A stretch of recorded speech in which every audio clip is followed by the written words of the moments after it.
The rate of COVID supposedly is going up. Boom, boom, boom, boom, boom. That's the rate of diagnosis.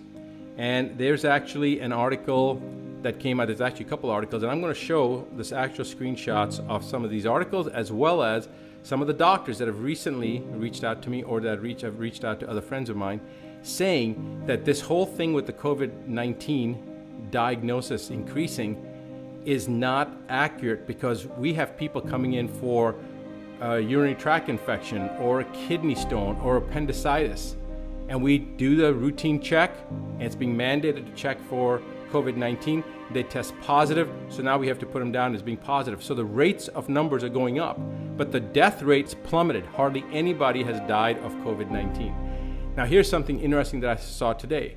Multiple governors making announcements about the COVID-19, their numbers in their states, different states, and yet the numbers they're quoting are exactly the same. It was 22 yesterday, it's 33 today. Exact same numbers in different states. So I don't believe the numbers anyway, but the more you test, and you're using the RT-PCR test, the person who developed this test, who won a Nobel Peace Prize, he himself said that you cannot use the RT-PCR to establish an infectious process. And the gold standard of seeing what the test is, because remember, there has to be a surrogate. For PCR to work, you have to have a surrogate test, you have to have a gold standard, and you test against it. It has never, ever been established.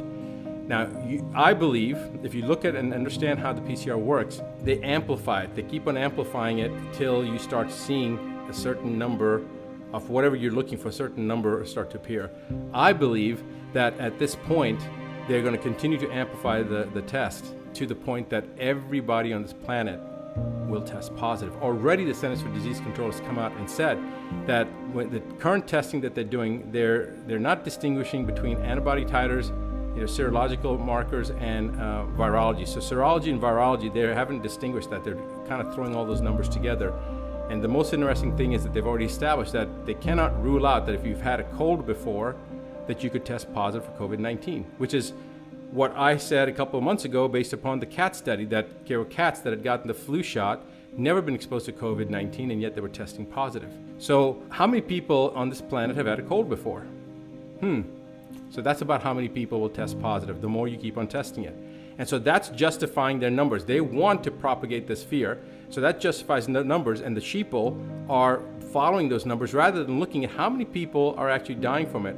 And nobody's dying from it. The death rate from COVID-19 is less than half of that of the regular seasonal flu. And in certain places in the world already, the cat's out of the bag. In Germany, in Italy, members of parliament and members of the government have already come out and made certain statements. In Brazil, members of the government have actually sent in troops and investigators into some of these hospitals that are saying that there are 5,000 people that are sick with COVID, and they barge in, force their way into the hospitals, and guess what they find? Not only are there not 5,000 patients in there, there's no patients in there. In fact, the hospital is under construction, under renovation. Not a single patient there. And this type of nonsense is all over the place. It's all over the place.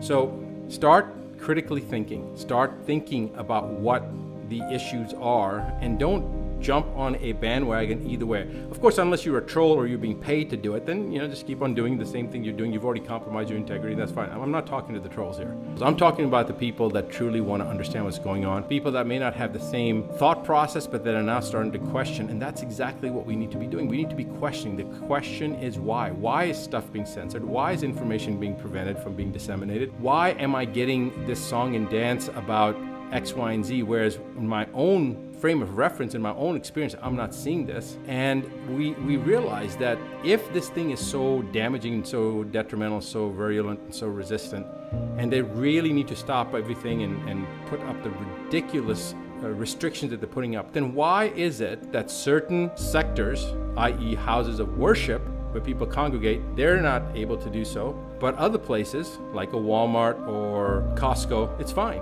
Why is it that gyms that where you work out and get your body better and stay healthy, why is it that they're being not considered essential, but liquor stores are, okay?